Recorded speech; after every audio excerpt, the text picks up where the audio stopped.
Hello friends, study with mind के current affair session में आपका स्वागत है। ये current affair SSC, banking, railway, state PCS, CDS, CAPF, NDA और अदर कॉम्पिटिटिव एग्जाम आदि में सहायक होंगे। आज की डेट है 31 दिसंबर 2020। तो चलिए आज का करंट अफेयर शुरू करते हैं। आज का पहला प्रश्न है, निम्न में से किस देश के जाने माने डिजाइनर पिएरे कार्डेन का 98 साल की उम्र में निधन हो गया? Option A France, option B चीन, ऑप्शन सी रूस, ऑप्शन डी जापान। देखिए, फ्रांस के जो जाने माने डिजाइनर है पिएरे कार्डेन, उनका जो है 98 साल की उम्र में निधन हो गया है। कार्डेन अपनी मशहूर स्पेस स्टाइल के कारण जो है 1960 के दशक में फैशन जगत में प्रसिद्ध हुए थे और उनका नाम अनेक उत्पादों पर अंकित किया गया। कार्डेन का नाम कलाई घड़ी से लेकर चादरों तक हजारों उत्पादों पर अंकित है। कार्डेन का जो जन्म है वो 7 जुलाई 1922 को इटली के वेनिस में एक छोटे से कस्बे में एक कामकाजी परिवार में हुआ था। तो इसका सही आंसर होगा ऑप्शन ए फ्रांस। चलिए नेक्स्ट क्वेश्चन पे चलते हैं। निम्न में से किस देश के तेज गेंदबाज टीम सऊदी टेस्ट क्रिकेट में 300 विकेट लेने वाले गेंदबाजों की लिस्ट में शामिल हो गए? Option A Australia, option B New Zealand, option C England, option D West Indies. ये आप लोग नोटिस करिएगा, ठीक है। ये अच्छे से लिख लीजिएगा कि ये जो है एक नाम है, ठीक है। गेंदबाज का नाम है टीम सऊदी, ठीक है। तो ये जो है न्यूजीलैंड के तेज गेंदबाज हैं टीम सऊदी, जो कि टेस्ट क्रिकेट में 300 विकेट लेने वाले गेंदबाजों की लिस्ट में शामिल हो गए हैं। उन्होंने जो है 29 दिसंबर को पाकिस्तान के खिलाफ पहले टेस्ट मैच में चौथे दिन हारिस सोहेल को आउट कर इस क्लब में जगह बनाई। वे इस लिस्ट में शामिल होने वाले न्यूजीलैंड के तीसरे खिलाड़ी हैं। उनसे पहले जो है रिचर्ड हेडली और डेनियल विटोरी ने है। हेडली ने जो है 86 टेस्ट मैचों में 431 विकेट और विटोरी ने जो है 112 मैचों में 361 विकेट लिए थे। तो इसका सही आंसर होगा ऑप्शन बी न्यूजीलैंड। चलिए नेक्स्ट क्वेश्चन पे चलते हैं। 1956 ओलंपिक में फुटबॉल टीम के सदस्य रहे किस भारतीय फुटबॉलर का जो है हाल ही में निधन हो गया है? Option A Sunil Chhetri, option B Udant Singh, option C Narayan Das, option D Nikhil Nandi.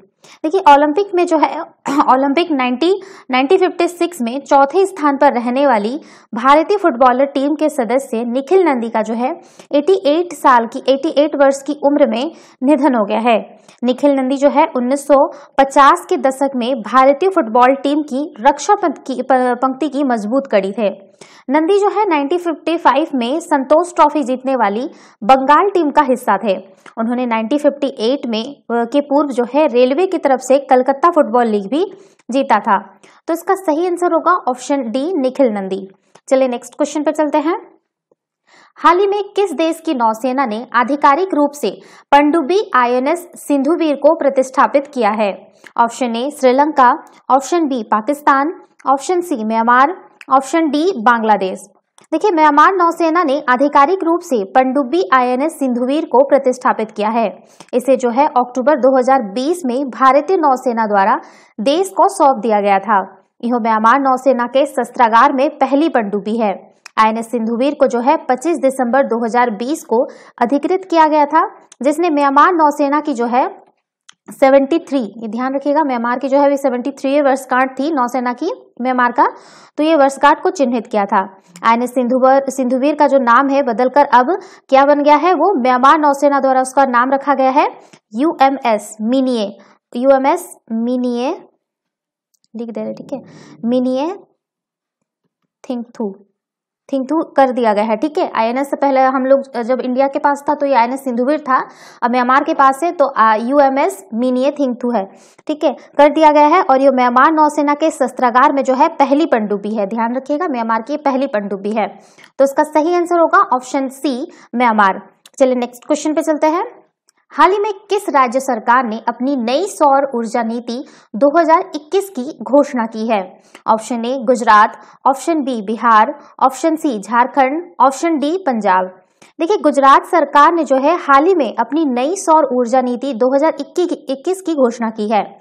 इसमें जो है आपका 2022 तक सौर और पवन ऊर्जा का उत्पादन 30,000 मेगावाट तक ले जाने का लक्ष्य रखा गया है।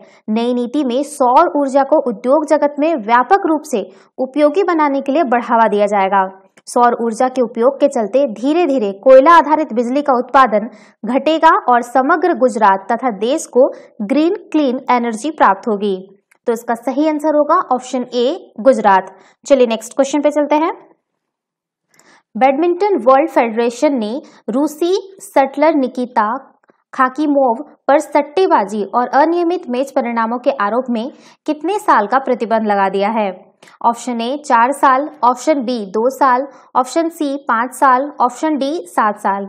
देखिए, जो बैडमिंटन वर्ल्ड फेडरेशन ने जो है रूसी शटलर निकिता खाकीमोव पर जो है सट्टेबाजी और अनियमित मैच परिणामों के आरोप में जो है 5 साल का प्रतिबंध लगा दिया है। खाकीमोव को जो है BWF के अखंडता नियमों को तोड़ने के लिए पाया गया, जिसके एक खिलाड़ी से संपर्क करना और मैच में हेरफेर करने के लिए धन की पेशकश करना, बैडमिंटन की खेल पर दाव लगाना और BWF से छिपाने के लिए भ्रष्टाचार के अपराध के साक्ष्य को जानबूझकर नष्ट करना शामिल था। तो इसका सही आंसर होगा ऑप्शन सी, 5 साल। चलिए नेक्स्ट क्वेश्चन पे चलते हैं। हाल ही में किस राज्य में भारत के पहले पॉलिनेटर पार्क का उद्घाटन किया गया है? Option A Karnataka, option B Uttarakhand, option C Tamil Nadu, option D Delhi. देखिए, हाल ही में जो है उत्तराखंड में भारत के पहले पॉलिनेटर पार्क का उद्घाटन किया गया है। इस पार्क का उद्घाटन जो है नैनीताल के हल्द्वानी में एक प्रसिद्ध तितली विशेषज्ञ पीटर स्मेटसेक ने किया था।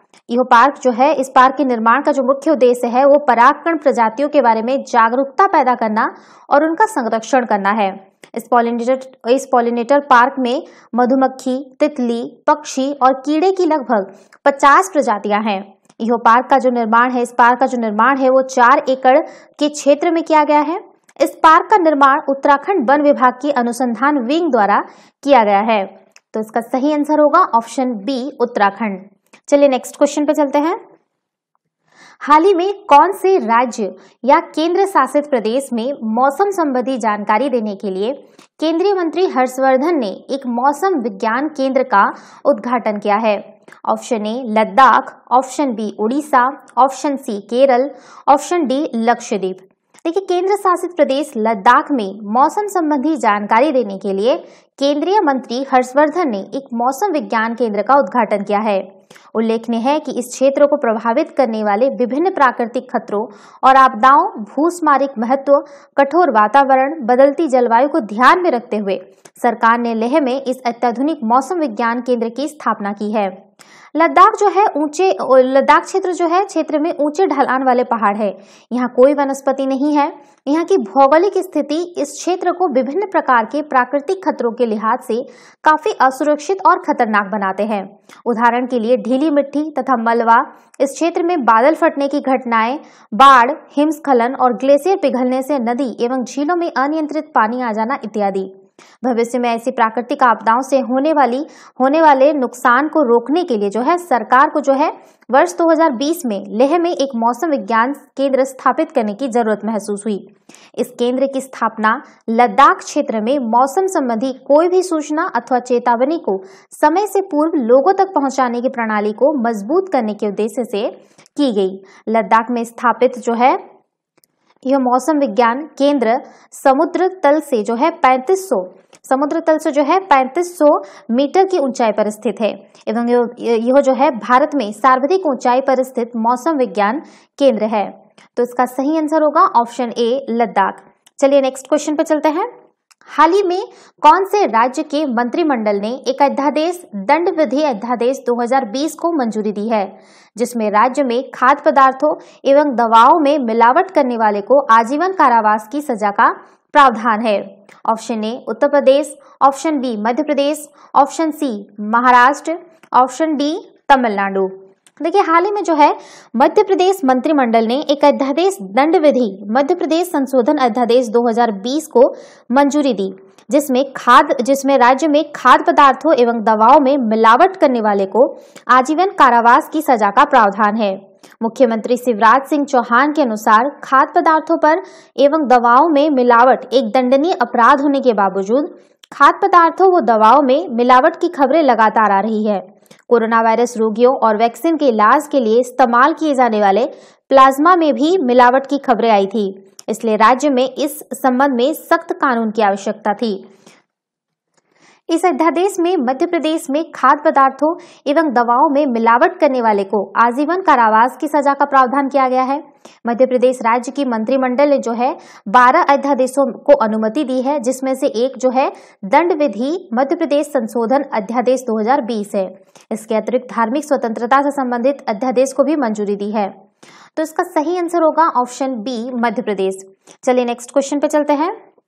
हाल ही में कौन से यूनिवर्सिटी के शोधकर्ताओं ने बहरेपन के इलाज हेतु अभिनव उपचार के रूप में एक नए जीन थेरेपी को विकसित किया है? Option A Chhatrapati Shahuji Maharaj medical university, option B Banaras Hindu university, option C Tel Aviv university, option D AIIMS New Delhi. देखिए हाल ही में जो है तेल अविव यूनिवर्सिटी के शोधकर्ताओं ने बहरेपन के इलाज हेतु अभिनव उपचार के रूप में नए जीन थेरेपी को विकसित किया है। बहरापन के लिए जो है तेल अविव यूनिवर्सिटी के शोधकर्ताओं द्वारा विकसित इस नए जीन के थेरेपी में बहरेपन के इलाज हेतु आंतरिक कान की कोशिकाओं में आनुवंशिक सामग्री जेनेटिक मटेरियल को पहुंचाया जाता है। यह जेनेटिक मटेरियल आनुवंशिक दोष को प्रतिस्थापित करता है और कोशिकाओं को सामान्य रूप से कार्य करने में पुनः सक्षम बनाता है। तेल अविव यूनिवर्सिटी के वैज्ञानिकों ने कई चूहों पर अपना शोध किया। इस जेन थेरेपी से वैज्ञानिकों उन चूहों को सुनने की क्षमता की क्रमिक गिरावट को रोकने में सक्षम थे, जिनमें आनुवंशिक उत्परिवर्तन के कारण बहरेपन की समस्या उत्पन्न हुई थी। गौरतलब है कि आनुवंशिक उत्परिवर्तन को जीव विज्ञान में डीएनए अनुक्रम में किसी भी परिवर्तन के रूप में परिभाषित किया गया है। बात करते हैं बहरापन होता क्या है। तो बहरापन आमतौर पर आंतरिक कान या तंत्रिका क्षति का परिणाम है। यह जन्मजात दोष, चोट, बीमारी, कुछ दवाइयों, तेज आवाज के संपर्क में आने, उम्र आदि के कारण हो सकता है। बहरेपन का मुख्य लक्षण ध्वनि सुनने में असमर्थता है। बहरापन दुनिया भर में सबसे आम संवेदी विकलांगता है। विश्व स्वास्थ्य संगठन के अनुसार आज दुनिया भर के लगभग आधा बिलियन लोग सुनने की समस्या से पीड़ित हैं और आने वाले दशकों में यह आंकड़ा दोगुना होने की उम्मीद है। हर 200 में से एक बच्चा श्रवण दोष के साथ पैदा होता है और हर 1000 में से एक बहरा पैदा होता है। तो इसका सही आंसर होगा option C Tel Aviv university. तो ये थे आज के करंट अफेयर। वीडियो पसंद आए तो लाइक, शेयर और कमेंट करना ना भूले, साथ ही साथ चैनल को सब्सक्राइब करना ना भूले। Thanks for watching. Have a nice day. Take care.